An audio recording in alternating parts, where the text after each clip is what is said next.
Sometimes I'm amazed by the bike infrastructure in New England. Other times, I find out firsthand that we have a long way to go to make biking safer for everyone. Join me as we bike from Derry, New Hampshire to Lawrence, Massachusetts, along several bike trails, some in beautiful shape while others downright dangerous. This is Brewingland, a channel dedicated to all things New England culture, adventures, and beer.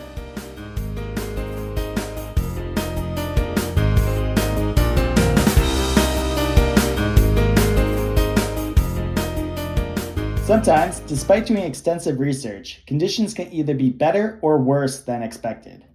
This trip from Derry, New Hampshire to Lawrence, Massachusetts offered both the best of worlds and the worst of worlds. We passed through leafy forests, past pretty ponds, through rock canyons, recited some prose from Robert Frost, crossed dangerous intersections without crossings, and navigated the crowded streets of Lawrence. Overall, the trip clocked in at 34.3 miles round trip, consisting of stringing together several rail trails. The Derry Rail Trail at 3.4 miles, the Windham Rail Trail at 4.1 miles, the Salem Rail Trail at 5 miles, the Methuen Rail Trail at 1.2 miles, and ending in the streets of Lawrence, Massachusetts. We start our adventure at Hood Park in Derry, New Hampshire. Derry is a town of 3,400 with a nice walkable downtown. We could have went north all the way to Manchester, but we decided to go south all the way to Lawrence this time. The trail was right next to the park, and after a short ride through downtown, the trail quickly became a green forest. Everything was well maintained, and we continued for 3.4 miles.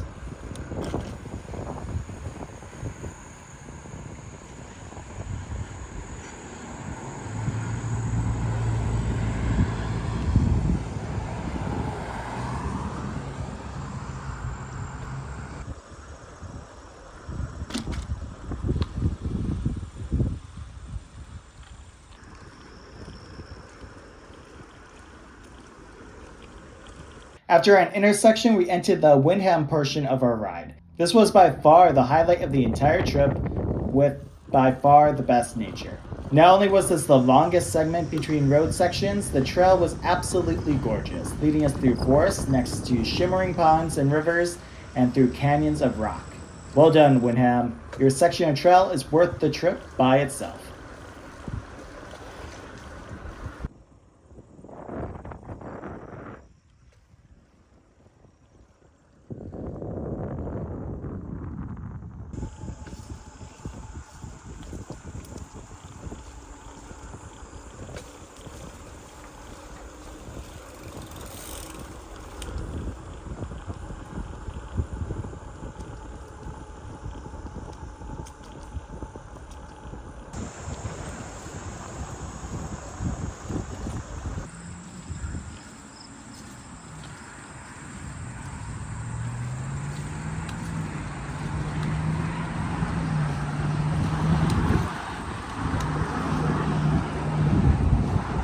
After 4.1 miles, we enter the Salem portion of the rail trail. If Salem, New Hampshire sounds familiar, that's where American Stonehenge is.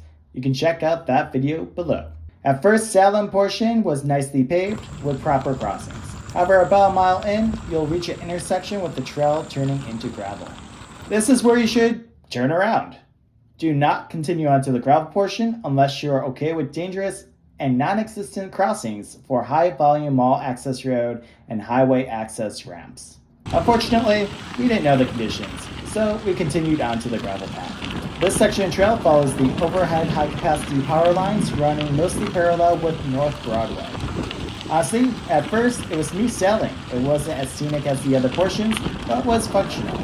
Soon, we reached our first obstacle, a mall access road with a crossing. We pressed the button and waited. And waited. And waited. Despite waiting a full 3 cycles, the pedestrian light never came on. We decided to just go for it after a short lull in traffic. The gravel got rockier, but the trail was still fine. Less shade, so it was also hotter. Then we came to our second obstacle, one so dangerous we decided to take an alternative route back, bypassing most of the Salem Rail Trail altogether. We came to an intersection for a high-volume highway access road, and there was no crossing at all. There wasn't even a pedestrian crossing.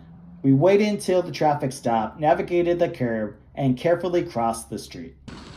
Honestly, I don't even know why this section is even a trail without even basic safety measures at some extremely dangerous intersections. The gravel trail continued for a while more, and then we enter the land of paradise, a state that gives their towns proper funding for bike infrastructure, Massachusetts. Upon entering Methuen, the trail became paved and enjoyable again. There were proper crossings and even bike comfort stations with tools and air pumps. Overall, the short 1.2-mile trail was great. Even better, there was prose written by once-time resident of Lawrence, Massachusetts, Robert Frost.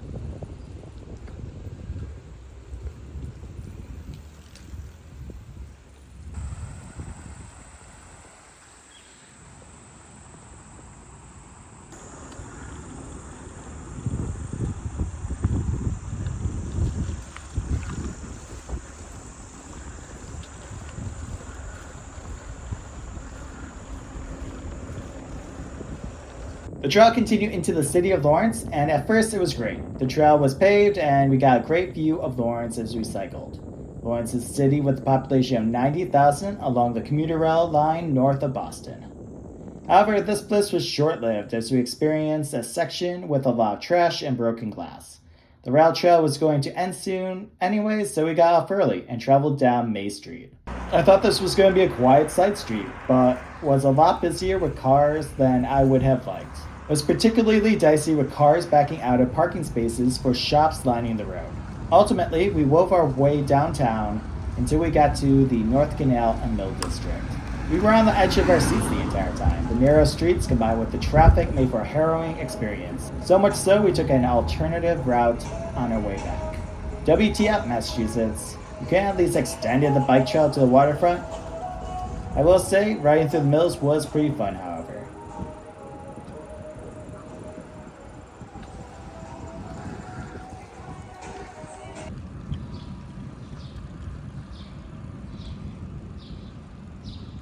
Soon we made it to our destination, Spicket River Brewing. Spicket River Brewing is an urban oasis hidden away behind a mill complex, featuring an impressive beer garden, spacious indoor tap room, and a food truck serving up Mexican and Caribbean favorites. We got a seat outside and ordered some beverages. They have a full bar and offered all-day mimosas, which we couldn't say no to. I got a flight, which came in the form of an artist palette with 5 colors, beers. The LIT Pilsner was a nice respite for the warm day of bike riding, followed by the equally delicious Lawtown Lager. I followed that up with the No Talent Kolsch. As I'm sure you can tell, I was keeping things light. I also had the Grapefruit Fresca, a citrusy India Pale Lager, and finished with the Bodega Juice, which was on the sweeter side for dessert. While we were enjoying the brews and sun, we mapped out our planned route back to the Methuen Rail Trail and an alternative to the Salem Rail Trail we didn't feel safe taking. We discovered that there's actually another trail that winds its way through Lawrence, the Spicket River Trail. It was just a short ride away, stringing together several on-street sections before we got to the trail. The trail itself was much safer. Not only was it mostly off-road, it offered proper road crossings. Much nicer and calmer of an experience.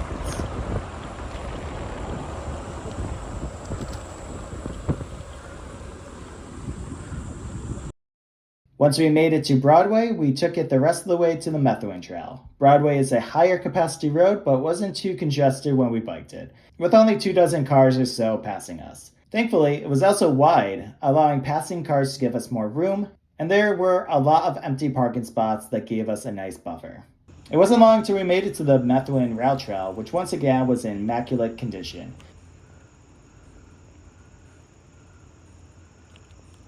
We took the trail until we got to Kelly Road. Instead of continuing onto the Salem Rail Trail, we took a left onto Kelly Road. While Kelly Road was fairly busy with vehicles, most cars gave us a wide berth. Best of all, we bypassed the dangerous highway access ramp completely via an underpass. Eventually, we made it to the mall and was able to ride behind the mall, which was completely free of traffic, and then through several parking lots until we got to a small trail leading to a newer apartment complex, which featured bike lanes.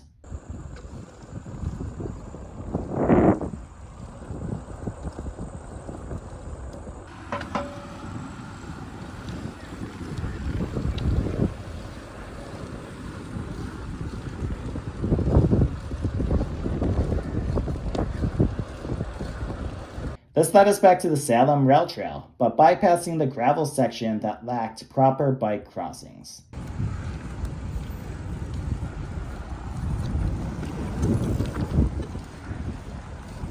When you're biking and you see a sign for ice cream, it's mandatory that you have to stop. It's the law. We did just that off the Methuen section of the trail, stopping at Glenn's Cream and Cone on our bike ride back. I got the blue slushie, which was the perfect way to cool down after a hot day of biking. After our pit stop, it was just a few miles back to where we parked in Derry. This is where I'll end the video. Are you a cyclist? What do you think of the route we took and how we had to pivot? Have you encountered anything similar? If you enjoyed the video, please like and subscribe. I'm new to the YouTube game, so this would help me out considerably. Bay State? More like Beer State.